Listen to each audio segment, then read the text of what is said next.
All right, everybody come on in and take your seats. It's time to work out. How are you guys doing? I'm Rip Hollister, family doctor from Colorado Springs. I'm on the board of the Physicians Foundation. Are you guys doing all right out there? Enjoying yourself? Having a good time? Yep, good and relaxed? We don't want you to relax. We want you to get busy. So everybody, come on, get up. You may want to take your coats off. We're going to do a little stretching. Get up. Ladies, you may want to, if you have on high heels, and men, take those high heels off. Be conscious of your surroundings, please. No touching. Safety first. I read today on MedPage that there is a problem going around America called the dead butt syndrome. And those glutes are made for walking, and walking's what they do. They're not made for sitting. All right. Is everyone ready? I'm almost ready. I have a song keyed up for us. This song is about, it's kind of a sad song, kind of a love song. It's about a love affair between a doctor and an insurance company.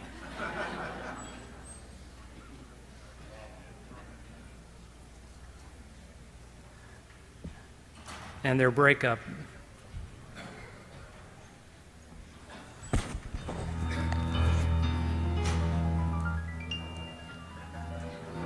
At first I was afraid, I was petrified, thinking I couldn't live without you by my side. And after spending nights thinking how you did me wrong, I grew strong and I learned how to get along. Now you're back from outer space, and I find you here with that sad look upon your face. I should have changed that stupid lock or made you leave your key. If I'd have known for a second you'd be back to bother me. Go and go, walk out the door, turn around now. You're not welcome anymore. You're the one who tried to hurt me with goodbye. Think I'd crumble? You think I'd lay down and die? No, not all. I will survive long as I know how to love. I know I'll stay alive. I've got my life to live and all my love to give, and I will survive. I will survive.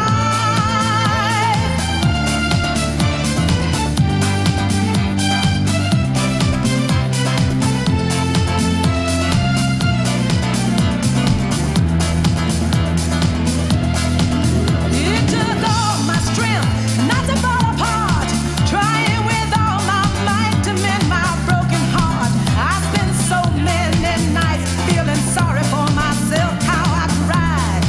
But now I hold my head up high and you see me, somebody new. Not that lonely little person still in love with you. Now you come dropping in, expecting me to be free. Now I'm saving my loving for someone who's loving me. Go and go, walk out the door, turn around now. You're not welcome anymore. You're the one who tried to hurt me with goodbye, thinking I'd crumble. Didn't think I'd lay down and die. No, not all. I will survive long as I know how to love. I know I'll stay alive. I've got my life to live and all my love to give, and I will survive. I will survive.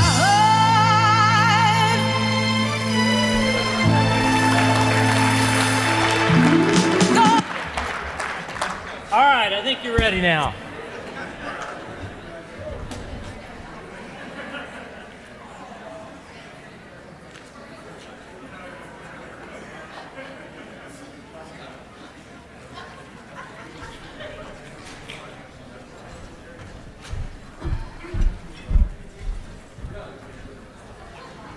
Which?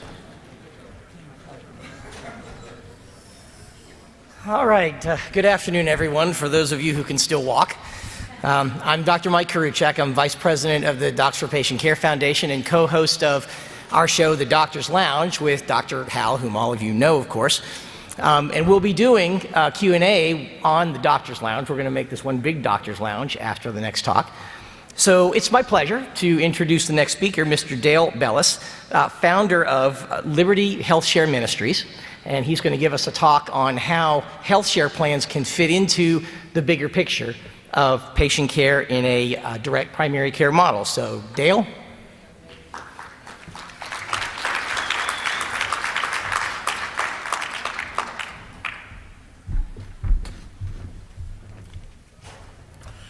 Thank you so much for the opportunity to be with you and just really share how healthcare sharing ministries and Liberty Health Share particularly can fit into the intersection between ourselves and direct primary care. I'm delighted to just make a few introductory remarks to that effect and then just spend some time in question and answer. Well, first, a little bit about the history and progression of myself and healthcare sharing and Liberty Health Share in particular.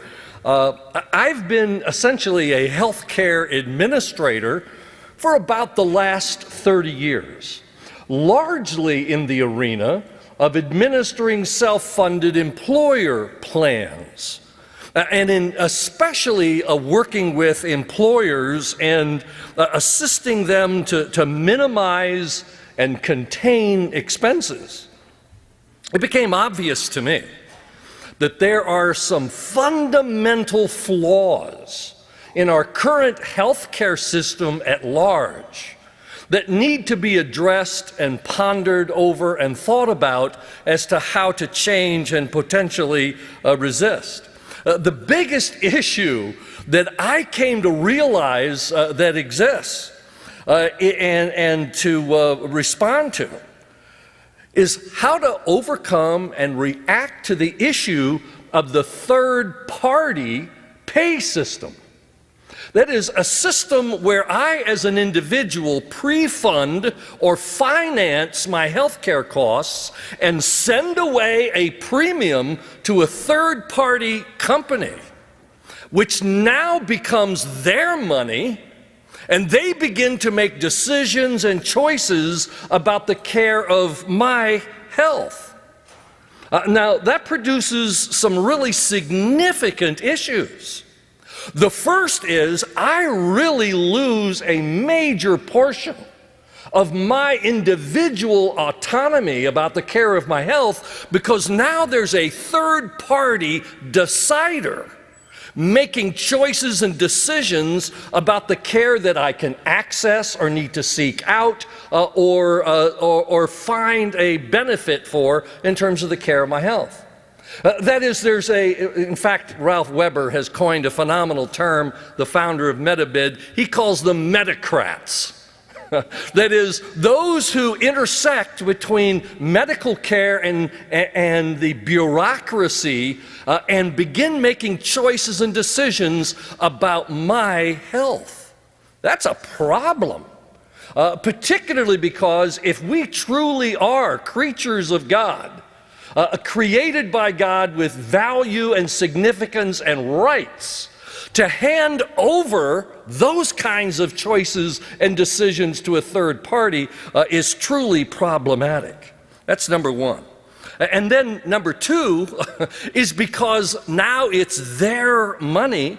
They're making decisions and choices about a process or a procedure, a care plan that they approve and that they permit. They not only are in charge of the costs, but they're also in charge of my care. And that third-party payment system has produced lethargy, malaise, and total insulation from the costs of healthcare. That is, if they're paying the costs, it's not coming from my pocket, it's now coming from a third-party pay company's pockets, and I don't know about the costs. I never even see a bill. I don't engage with that payer. I have no incentive to minimize expense. No wonder we see just runaway costs in the arena of healthcare insurance and healthcare expense because I have no incentive as a patient to participate in that cost containment because it's somebody else's money. I know about my copays, I know about my deductibles. Once I reach those levels, now it's the insurance company's money, and I have no motivation whatsoever to control those costs because it's somebody else's bill. As a consequence, we've seen those kinds of skyrocketing inflations and pressure to find other options and alternatives in meeting healthcare costs. But that's a problem. That's a significant flaw. But there's that third-party pay system that is the payer of my healthcare costs, but there's an additional flaw that I encountered in my role as a healthcare administrator, and that is what I just simply came to call the sick care system. That is the economic model by which the vast majority of doctors and hospitals were paid on a fee basis is that they were engaged with that patient because of an illness or a sickness. And they got paid because the more frequently I was seen, or the more frequently they were able to have me come to the office, that's how they received their payment. And they were addressing my illness, not my overall health. And so in that particular arena or system of really not health care, but rather sick care, the motivation on the part of the provider is to just simply treat a disease or an illness and not think about the big picture of my health, how to be preventative, how to be motivational towards how to address my health care needs in the big picture. So I have no skin in the game financially. I'm only being addressed because of my illness. How do we counteract those particular influences in the arena of healthcare today? And so we've begun to take a look at those two issues and counteract them, particularly through healthcare sharing. Now, there's really only, we've been told, possibly for a generation or more, that there's only one way to meet healthcare costs, and that's through insurance. But we also know there is a second way, and that's to be a self-pay patient. That is to shed that relationship with the third-party payer and just simply pay my costs out of my pocket. There's a great to be said for that. Number one, now I really do have financial skin in the game. Now I really am engaged in those costs to ask about treatment, to ask about expenses, because it's coming from my pocket. I truly am incentivized now to control costs. It also benefits by reestablishing the patient-doctor relationship because it's coming from my pocket. Now I really can focus on the kind of relationship I'm building with my care provider and my doctor and healthcare team and arrangement. So now it's not about simply treating illness, which is in fact an upside down paradigm. But I now break through that by paying it out of my own pocket. The problem, obviously, with that is what happens when I have catastrophic expenses. What occurs then whenever I encounter costs that are unexpected and unaffordable, that are beyond my means? And that's really the combination of healthcare sharing. It's men and women coming together on a self-pay patient basis, but sharing their health care costs in a like-minded community of faith and values where my money every month goes to another person who has medical expenses. And I engage in that community relationship. So not only am I a self-pay patient with all of the benefits of having engagement on costs and certainly breaking through the barriers with my caregivers so that it's truly restored in terms of that doctor-patient relationship, but I also have the support community nationally to assist with those costs that are beyond my ability to pay. We call them burdens. Healthcare cost burdens that I'm not able to meet on my own. And so that's really how healthcare sharing was birthed.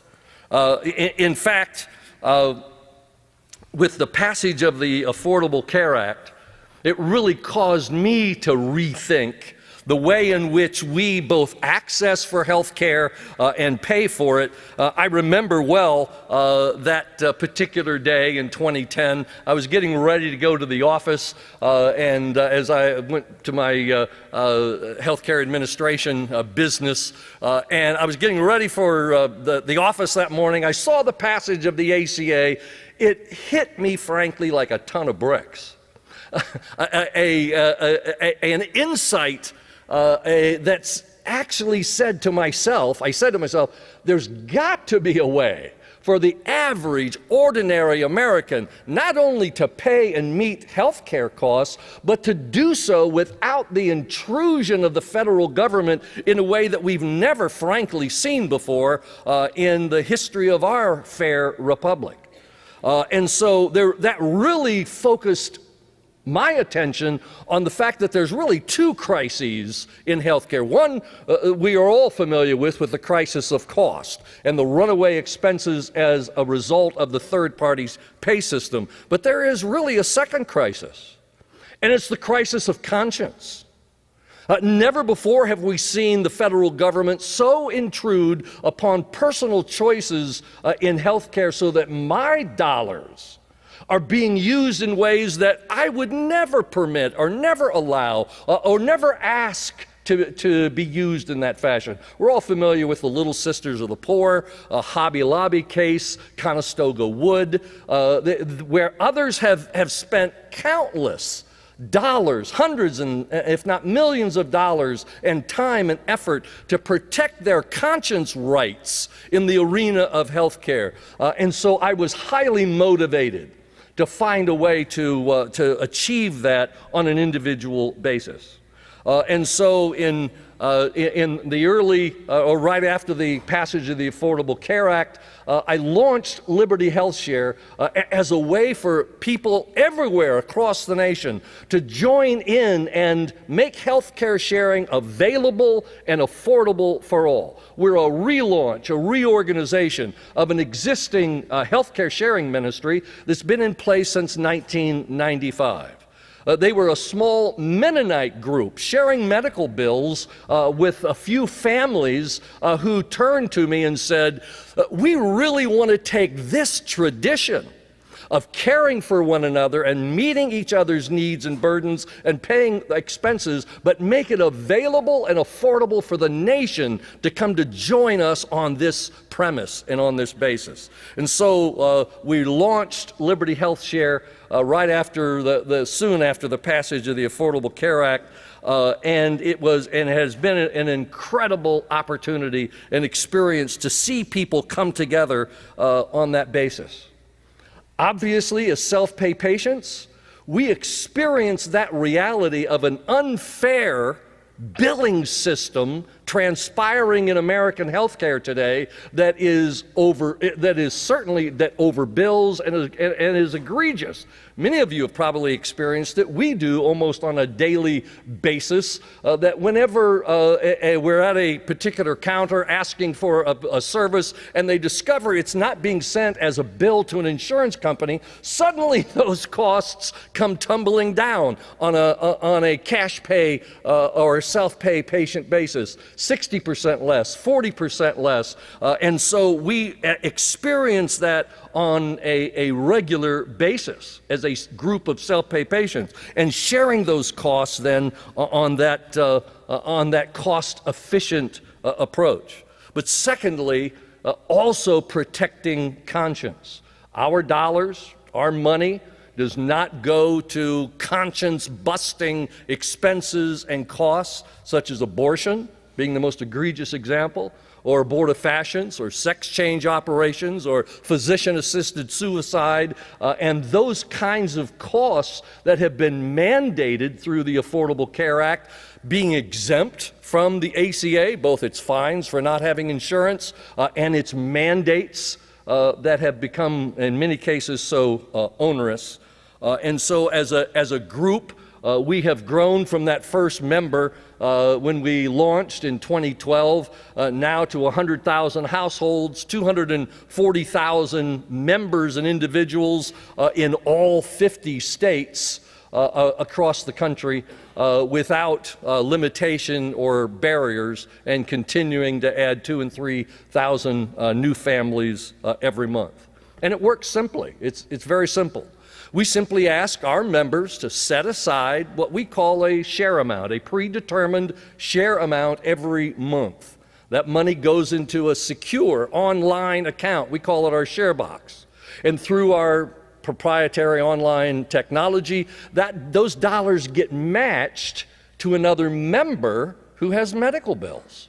And so transparently and openly, you see your dollars flow from your account to theirs.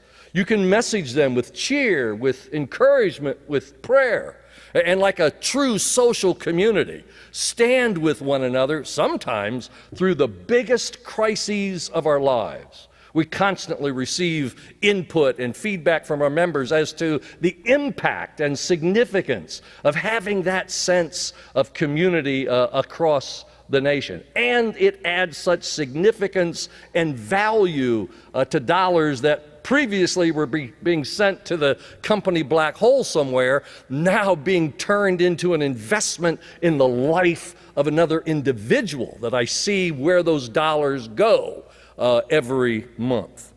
And so we've expanded and grown across the nation and are grateful for this opportunity to really provide an alternative means for meeting health care costs and being focused on the issues surrounding the care of our health.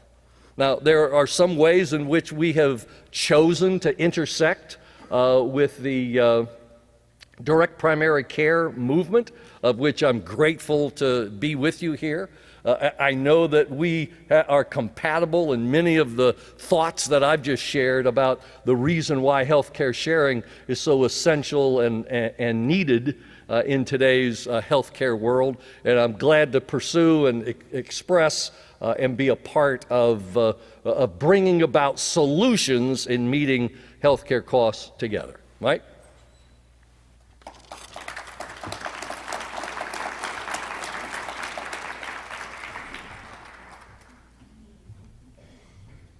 All right, how we doing? You hear me on the, oh, there we go. Got myself powered up. All right, thanks, Dale. That's great talk. Very much obliged. So what we're going to do for the Q&A segment here, as many of you know, in addition to this big meeting that the foundation does every year, we're doing work every week, and one of the things that we do is the Doctor's Lounge radio show that I do with Dr. Hal, that you all know. And so we're into our 5th year. Very grateful and very happy to be doing that. So the Q&A segment here is going to be a segment on the show. So please bring your questions to the microphone. I've got a few here to fill the space if needed, but questions from the audience are far better than questions from the host. When we start here, I'm going to say welcome to the Doctor's Lounge, and I would like you to make your presence known by putting your hands together. So 3, 2, 1, welcome to the Doctor's Lounge. All right, thanks very much. I'm Dr. Mike Koriwchak, your host, with Dr. Hal, my co-host here in the house. And we have distinguished guest, Mr. Dale Burris, the founder of Liberty HealthShare Ministries. So, Dale, as we discussed beforehand, for the listeners who didn't have the benefit of your talk, give us a sort of a 90-second thumbnail sketch of what Liberty Health Sharing Ministries is about. We are a nationwide Healthcare Sharing Ministry, a nonprofit organization of men, women, and families who all unite around the common purpose of paying each other's medical bills. And we do that without the help of an insurance company or the government, just a regular, systematic way to meet healthcare costs in a like-minded community of faith and values where my money every month, Mike, goes to another person, and then should I have expense, that same group is there to help pay my bills. That's fantastic. We already have people at the microphone for questions, so go ahead. Yeah, hi, I'm Dr. Chad Savage. Actually, more of a comment than a question. I'm a member of a health sharing ministry, and one of the things that's so unique about it is you had mentioned earlier about messaging the people who are sick. And my family actually, once a month when we pay our membership, we actually send a get well card. And it's become essentially teaching my children a charitable aspect of it. And I'll tell you, that's a lot different than paying an insurance company premium.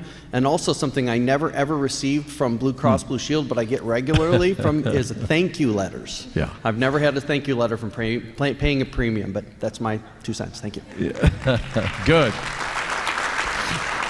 I'm grateful for that. We accomplished that through our online technology where we're messaging one another electronically through what we call our share box, where literally we are messaging one another with those words of cheer and encouragement and prayer and get well wishes. And so rather than doing it through the mail, we've chosen to do it that way, but it accomplishes that sense of connectivity and support and community engagement with one another. Okay, introduce Hi. yourself and let us know what's on your mind. My name is Tammy Waters. I'm from Apex, the Raleigh area of North Carolina. I have a number of families who would love to take part in what you have to offer with the health sharing ministries, but they have children with asthma, which is a pre-existing condition. I have one in particular who was hospitalized in the ICU within the last year, and they're very afraid to go take that leap to be on the health share because of the pre-existing condition and no coverage of that. And what would you recommend for those families, because they can't do the health share at the same time as a medical plan, regular insurance plan. So how do they get onto your program and still have that coverage for their children? In fact, that's a frequently asked question, Mike. Indeed, we kind of talked about that ahead of time, so perfect segue. Sure, about pre-existing conditions. Particularly for those conditions that are chronic, as you've just described, enrolling with and participating in direct primary care is an ideal combination with healthcare sharing, so that they're seeking out care for those chronic conditions that may be low cost. And that they can certainly care for through enrollment with a direct primary care. But we deal with pre-existing conditions primarily in 2 ways. As we're all familiar, the ACA has a mechanism for pre-existing conditions, and that's the open enrollment period, where everyone's funneled into an enrollment or making changes in a particular period in the year. Folks can join us any month in the course of the year. They're not limited to participation with Liberty Health Share and Healthcare Sharing, so any month in the course of the year they can participate. Our mechanism is that in the first year, we don't share in pre-existing costs or conditions. So they go through that first year, and that's how it would be particularly useful in the case you've just described. And then we pick up and begin to share in those costs going forward so that within 3 years it's no longer considered pre-existing and we continue on. That's number one. Number two, though, is the most beneficial, I think, the most impactful way that we deal with pre-existings, particularly for those chronic conditions that are responsive to a lifestyle change. And you'll agree with me, there's an epidemic of them in America today. High blood pressure, heart disease, certainly type 2 diabetes, obesity, smoking, high cholesterol. All of those conditions are responsive to the way I eat and sleep and exercise and live and reduce stress, etc. And so we welcome folks with those conditions to come join us. And we enroll them in what we call Health Track. A program, we assign them a health coach. They set their own predetermined treatment plan and goals. And with the support of that health track coach, make changes to their lifestyle and progress toward those goals. And we're really seeing transformation take place in people's lives. We share in the costs associated with that pre-existing condition so long as they're working that program that we call a health track. Once they reach those goals, it costs, by the way, an additional $80 a month, which is largely a pass-through for the health coach. But once they reach those goals, they graduate from the program, the $80 drops off, they continue as a member, and we're really seeing transformation occur in people's lives. So in the family that I mentioned, the children with asthma, would you recommend that they pay for the Liberty Health Share in addition to an ACA plan for 2 years? Is that Well, is it that would what be I'm for the understanding? first year, number one. first year, okay. But yes, in fact, we are looking for that kind of coordination, cooperation with particularly chronic conditions being treated in the direct primary care arena so that they have primary care addressing it, and then when that first year expires, we begin sharing in those costs outside of, in that case, the DPC treatment arena. Okay, thank you. Go ahead. Hi, Dr. Tiffany Blythe from Kansas City. I have been on the direct primary care scene about 1.5 years now, and that was the first time that I had learned about health sharing ministries and was ecstatic to hear that this was an option. I felt like it was such a great tool to use for cost savings and all those great reasons that we already talked about. But my experience, especially with Liberty Healthcare, has been not 100% clear or positive, and so I was hoping you could help me navigate that a little bit. Okay. So my concerns are two-pronged. One is that there have been some grumblings about maybe some financial instability, some bills that were submitted for reimbursement got denied that they didn't think should have been denied.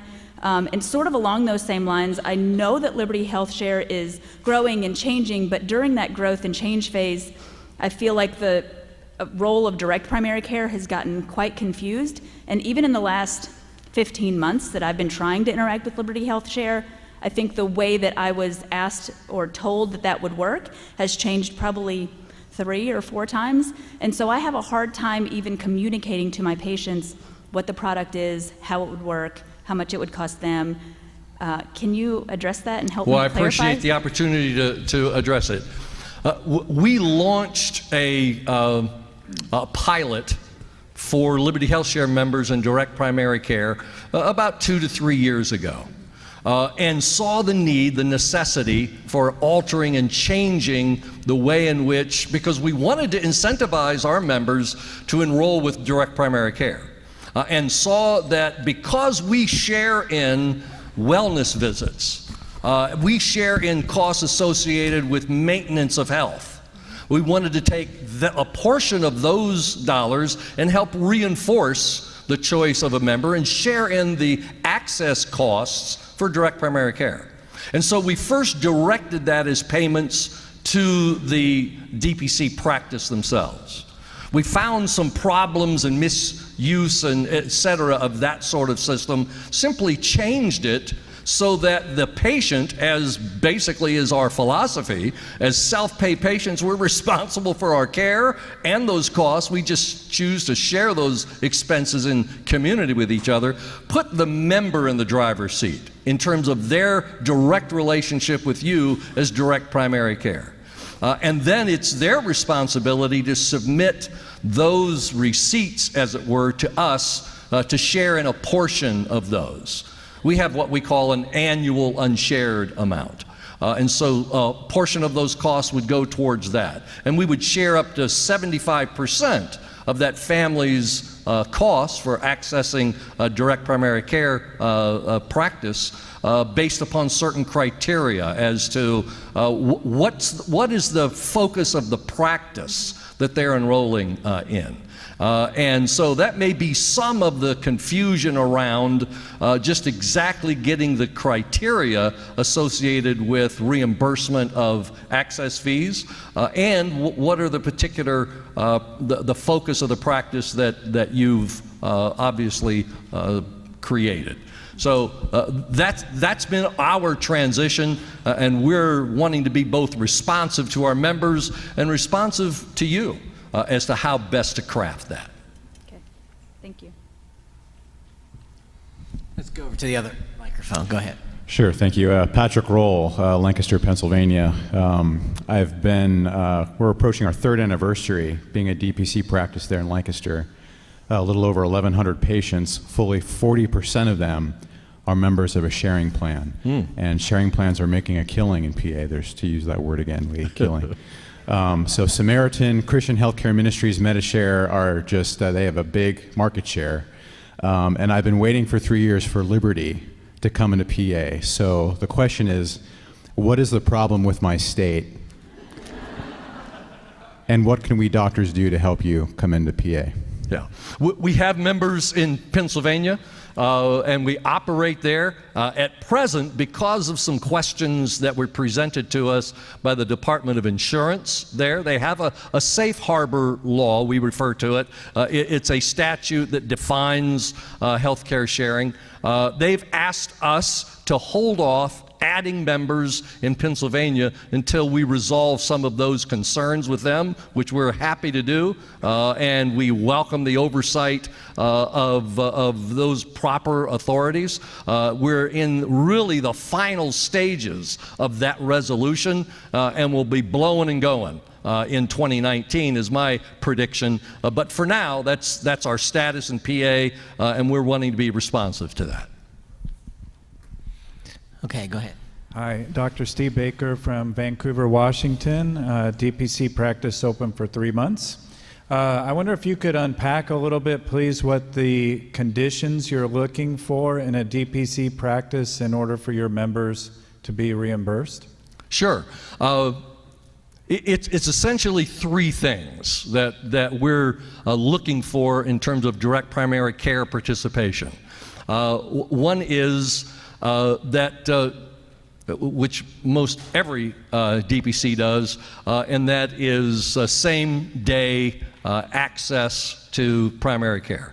The second is particularly cost containment measures regarding referrals out of the DPC to other specialties. That's really key. And the third is cost containment or cost controls as it relates to pharmacy and expenses such as labs and other costs associated with that. So with DPC practices that give focus to those kinds of cost controls for their members and patients, we reimburse that family up to 75% of the cost of access.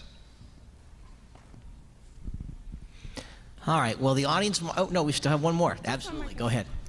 Hi, my name is Andrea Wadley. I'm a pediatrician in Texas. My family is a member of Liberty as well. So for pediatricians doing direct primary care, a great barrier is vaccines. How do you guys handle vaccine costs for your members? We share in vaccination costs, particularly in the first year of a child's life. So those wellness visits and vaccinations in the first year of life are a part of eligible costs that we share in. Okay, thank you. Sure. Go ahead. Hi, I'm Amber Beckenhauer. I'm in Nebraska, have a direct primary care we opened in February. And just to help some people out, I was talking with a partner, a friend of mine in the back, and I know a little bit of apprehension about a health sharing plan. I'm sure you hear that a lot. We had been recommended to try this from another DPC doc, and we're only on the plan about, I'd say 70 days or a little more, and I was playing in an alumni basketball tournament and tore my ACL. And Liberty Health Share paid for, after my $1,500 deductible, my cadaver graft, the whole surgery, and everything. And so it really works. It's really great. And I just wanted to say thank you. Well, thank you. Nice. Let me add in terms of the question regarding our expectations of direct primary care practices for our members. One of the things that we truly rely on for you is your focus on the health of our members. That is, breaking out of this mode, as I expressed earlier, the sick care model. How better to push against that perspective or that movement in America than in the environment of direct primary care. And so that's one of the issues that we really rely on you in terms of focus on the large picture of adding value and significance and support to the health of our members, number one. Number two is really informing them, in this case, of how to go about keeping track of their DPC fees, their access costs, et cetera, and submitting them for us to share. And for you then, as a DPC practice, to enroll or enlist with Liberty Health Share as what we call an accepting provider. There's a specific email address that's been set up, and I'm going to ask Lori Pierce. Where are you, Lori? Just stand up. She's our VP of Medical Services. Be sure and connect with her while we're here together. But there's a specific email address, goes directly to Lori, dpc@libertyhealthshare.org. It's a way for you as a DPC practice to register with us. You agree to accept Liberty Health Share members. We agree to inform the geographic area around you as to your availability to Liberty Health Share members. And so we see that as a reciprocal partnership relationship and love to do it. Dr. Lee Gross of the Docs for Patient Care Foundation. Question, you've obviously seen the data now, and you know your patients that see DPC doctors versus patients that see traditional doctors. From your perspective, do you see downstream savings in the patient that chooses the DPC practice, and can you maybe give an estimate as to how much savings that you typically see on the plan side? Lori would be way better to answer that question than I, but we are just really in the first full year of collecting that data. And as you know from national data, it's the second year and following is when you really begin to see return and savings. And so while our initial analysis shows lower cost with those families participating in DPC, we're not yet sure that data is mature enough to really relay in terms of those percentage of costs that we would project long term. But we're gathering that data, analyzing it, and more to come. Thank you. Sure. Go ahead. Oliver Braun from Phoenix DPC in Savannah, Georgia, 18 months in business. I would like you to elaborate on those three measures that you said. I mean, same-day access is easy to prove for a DPC practice to be eligible to become, for the patient to get the 75% reimbursement. Yeah. But how do you size up a practice for cost containment measures or the cost containment measures in pharmaceuticals? Well, we let the member feed back to us whether or not that particular practice meets those three criteria. So we're not trying to certify DPC practices. We've really left that into the hands of the individual member to inquire and discover what those best parameters are and whether you're dispensing pharmaceuticals at your particular location. Okay, thank you. Yeah. Well, that kind of segues into my question or my comment. I'm Shelley Wrench with Employer Healthcare Savings. We currently do DPC for employers, and now we're opening up to do DPC to the membership of Liberty Health Share, as you know. And the one thing that is the biggest gorilla in my room, because I also have another hat that I'm an administrator at a cancer center, are specialty pharmacies and PBMs. We've heard about it all day long. And so what I like about Liberty Health Share, the first time I signed up myself for Liberty Health Share, I was kind of just searching around the website and stumbled on your verbiage talking about generic medications. And I love that you actually put that out to the patients to have the knowledge that they can tell their healthcare provider or their primary care, I don't want the brand name, I want a generic. It's the same thing. The FDA would not have approved it otherwise.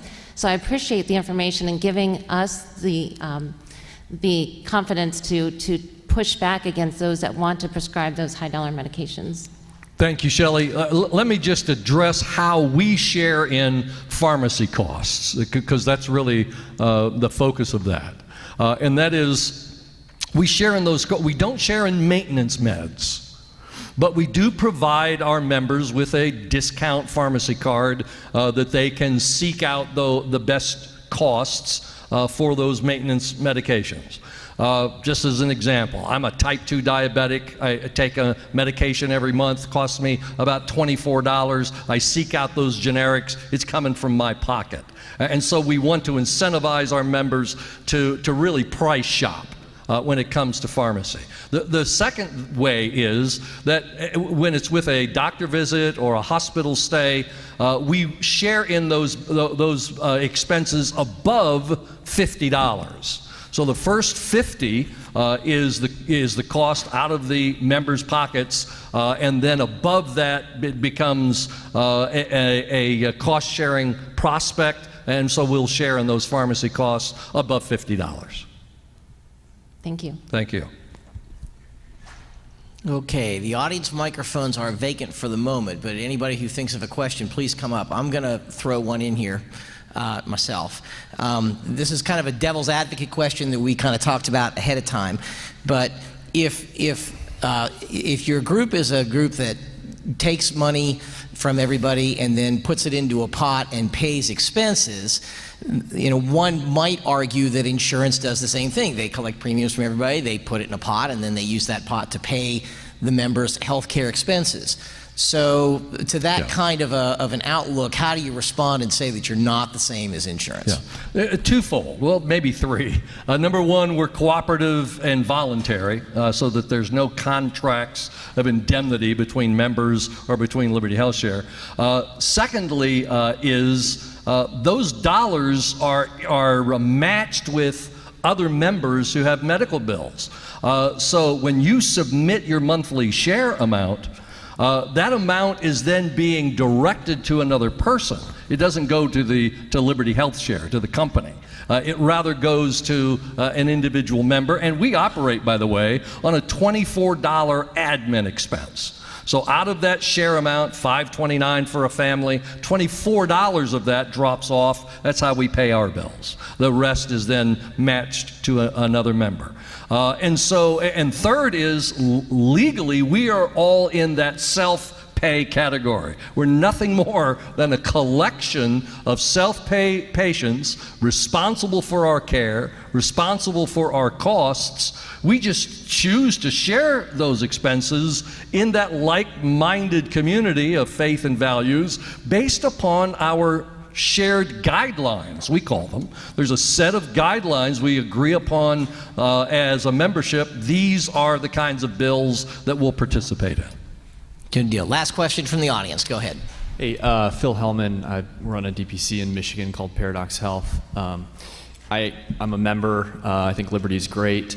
My question for you, I get this from a lot of patients that I recommend Liberty to, which is how soon can I start getting that rebate for being a member of your DPC practice? When they call and they talk to whoever it is on the phone, they get very mixed messages, and most of the time the people that they talk with just don't know.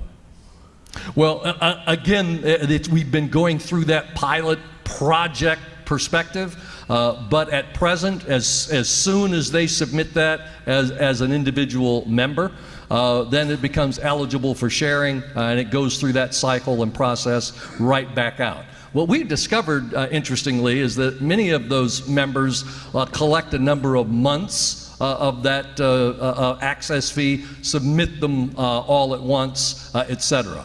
And so it just varies by member, but those are immediately eligible when they send them in. There's a technology in their share box for member-submitted bills. They just simply scan the bill, take a picture of it, submit it, and it's immediately eligible.